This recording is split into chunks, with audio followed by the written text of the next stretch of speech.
Bom dia, povo abençoado de Deus. Vamos para mais um estudo, então, né?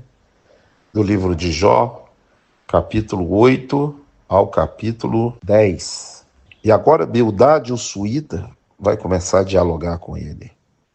Lembra que o príncipe Suar, descendente de Abraão com Quetura, está em Gênesis capítulo 25, leu lá, que Abraão, depois de viúvo, casou com outra mulher, ela chamava-se Quetura. E ele vai ter 6 filhos com ela, e um deles é o príncipe Suá. E agora você está vendo Bildade, o suíta, descendente dele, descendente de Abraão, né?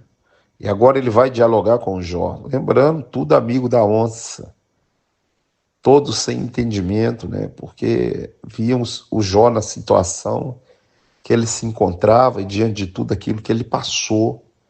E em vez de restabelecer, de levantar, de ajudar, estavam pisando em quem já estava completamente esmagado. Ele continua falando, né, sobre as palavras de Jó, que Deus não perverte o direito de ninguém, nem do justo. Resumindo, que Deus não ia fazer isso se Jó não tivesse uma culpa muito grande, ou um pecado do qual ele esteja pagando pelo seu erro, né? É sempre assim quando uma pessoa está na luta, é pecado e está pagando pelo seu erro.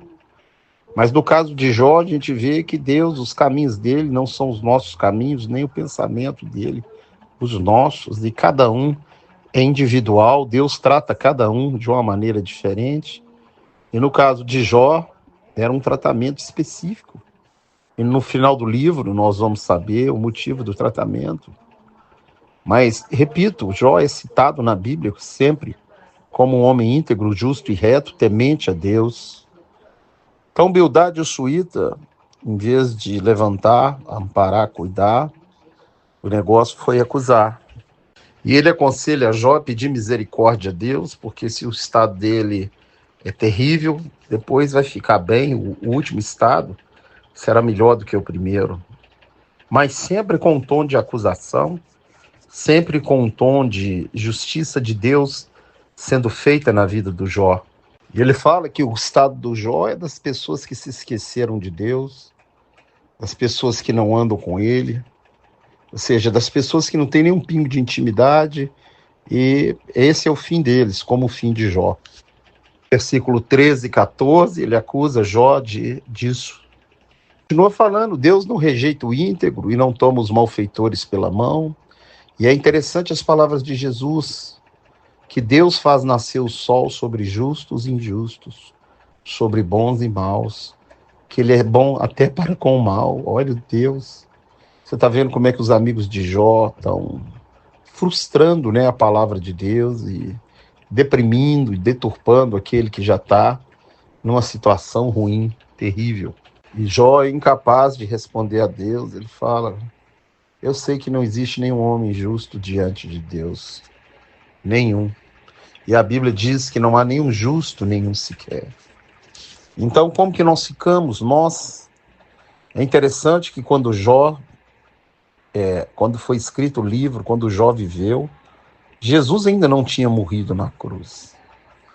Então, Deus diz que ele é um homem íntegro, justo. Mas diante de Deus não há nenhum justo, nenhum sequer. E em Romanos capítulo 5, diz que Jesus Cristo ele nos justificou. Lá diz o seguinte, justificado, pois, mediante a fé, temos paz com Deus, por intermédio de Jesus Cristo.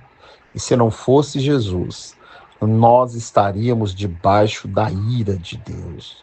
Jesus nos livrou da ira de Deus. Jesus nos livrou do lago de fogo. Jesus nos livrou, né, da condenação vindoura. No verso 6 tem algo interessante que os terraplanistas pegam para dizer que a terra é plana. Fala que ele moveu a terra das colunas, né, do seu lugar, das colunas que ela está sobre essa coluna, né? Muitos creem na terra plana, né? Outros creem, né? No livro de Isaías fala que a terra é como um disco, e outros creem, né, nessa teoria. E aí fala que ele balança sobre os fundamentos, como se a terra verdadeiramente fosse plana, né? Agora, na cultura da época, você não tinha um telescópio, né? Você não tinha um avião, você não tinha um foguete para confirmar, né, como é a Terra. Então, eles acreditavam nisso, nessa terra plana, sobre as suas colunas.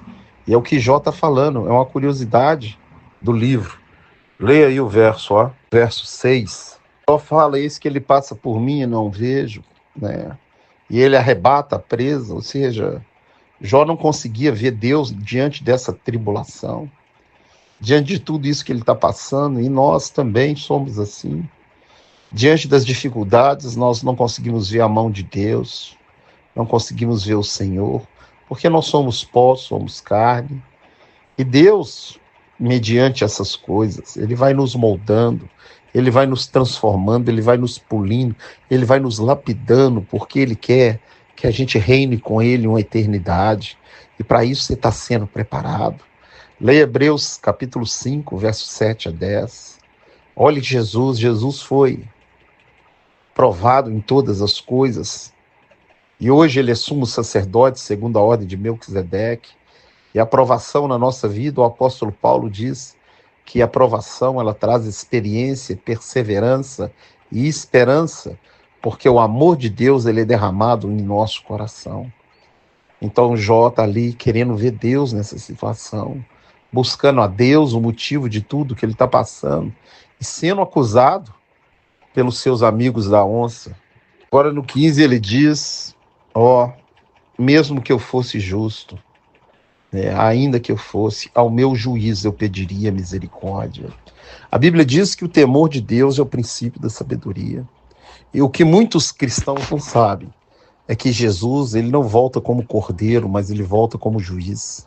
Leia o livro de Atos, capítulo 10, 42, a pregação que Jesus falou para Pedro e os discípulos. Lá está escrito assim, e nos mandou pregar e dizer que ele é quem foi constituído por Deus, juiz de vivos e de mortos. Todos nós teremos que comparecer um dia diante do tribunal de Cristo.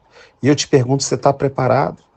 Em 2 Coríntios capítulo 5, verso 10, diz isso. Vamos ser julgados pelo bem ou mal que tivermos feito. Quem nele crê não é condenado. O que não crê já está condenado.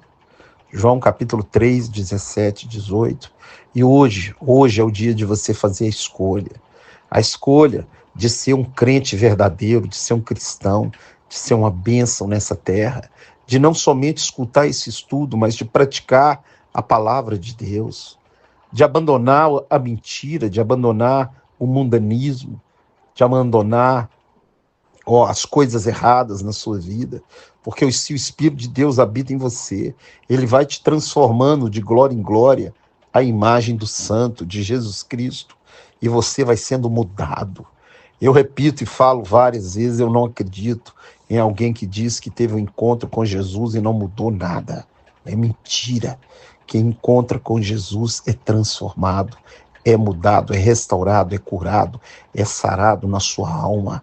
Ele é curado, ele é um perdoador, ele é uma bênção. Ele se transforma numa bênção para a sua família, para os seus amigos. Ele se transforma num obreiro útil, que maneja bem a espada dentro da igreja. Ele é uma bênção. Esse que tem um encontro verdadeiro e deixa o Espírito Santo trabalhar. Que você seja um desses, que você todos os dias busque o Senhor de todo o seu coração, de toda a sua alma. Então Jó, ele está ali, ao meu juízo eu pediria misericórdia. Misericórdia. Verso 17, ele não entende, ele fala, porque me multiplica as chagas e me esmaga sem causa, sem motivo. E ele fala, ainda que eu seja justo, a minha boca me condenará. Olha o Jó, embora eu seja íntegro, ele me terá como culpado. Agora está com medo de Deus, de falar qualquer coisa. E ele pede a Deus para tirar a vara de cima dele, porque o temor se apoderou de Jó. Não entendia, o seu coração, o motivo de tudo que ele está passando, ainda sendo acusado de todas as coisas. E é interessante que a Bíblia fala que o verdadeiro amor lança fora todo medo. Em Romanos 8,15 diz, porque você não recebeu o espírito de escravidão para viver outra vez atemorizado, mas recebeu o espírito de adoção de filhos, do qual clamamos, Abba, Pai, Papai. O próprio Espírito testifica com o nosso espírito que somos filhos de Deus. E Jó agora começa a queixar, a sua dificuldade, aquilo que ele está passando, né? Ele começa a queixar e pedir a Deus para falar com ele a justificativa de tudo isso que ele está sofrendo. Capítulo 10, verso 2, ele fala, pedindo a Deus por que ele está fazendo isso com ele, por que está contendendo com ele, para que eu possa averiguar a minha iniquidade e saber qual que é o meu pecado, né? Ou seja, Jó queria corrigir o que ele está passando para ficar livre daquela situação. E na nossa vida é assim, quando vem muita acusação, nós ficamos procurando motivo. Mas muitas vezes um motivo de Deus com você é te aperfeiçoar. Muitas vezes um marido que ainda não converteu, é porque Deus está usando ele para mudar você, ou vice-versa. Um filho difícil, é Deus moldando o seu caráter através daquele filho. A gente não entende. O que a gente sabe é que o caminho de Deus é perfeito e a palavra de Deus é provada. Então, que nessa manhã você possa confiar, descansar nele. Ore pela conversão do seu, descanse. Se você precisar sofrer, que sofra como um cristão, que sofra como um homem ou uma mulher de Deus, sabendo que o seu trabalho, tudo que você passar aqui nessa terra com o Senhor não é em vão. Deus é fiel, Deus é justo, Deus é bom, Deus é maravilhoso. Mas nós estamos no mundo, somos peregrinos e forasteiros. O nosso reino, a nossa casa não é aqui nesse lugar. No verso 18 ele fala, por que o Senhor me tirou da madre? Por que fez meus olhos ver isso tudo? Se eu não tivesse nascido, eu não estaria passando tudo isso que eu estou passando. Veja, se eu nascesse e morresse do ventre, eu seria levado direto para a sepultura. Ele pede a Deus misericórdia antes da morte, e ele diz que eu vou para as trevas, para o lugar onde não há luz, o lugar do caos, da onde jamais voltarei. Ou seja, a crença daquela época já tinha a condenação eterna, num lugar de tormento, num lugar de caos, num lugar de trevas, né? E é interessante, você lê Daniel capítulo 12, verso 1 e 2. Nós estamos chegando no final dos tempos. E lá está escrito, muitos dos que dormem no pó da terra ressuscitarão. Uns para a glória eterna e outros para vergonha e horror eterno. Que você seja um do que vai se levantar ou vai ser arrebatado para a glória eterna. Jó estava julgando ele, entendendo que pelas acusações dos seus amigos ele já estava condenado. E o que esperava ele é esse lugar de tormento, de agonia. Mas eu quero dizer, você vai ver mais na frente as palavras dele, a fé deste homem. A fé deste homem vai levantar ele do monturo.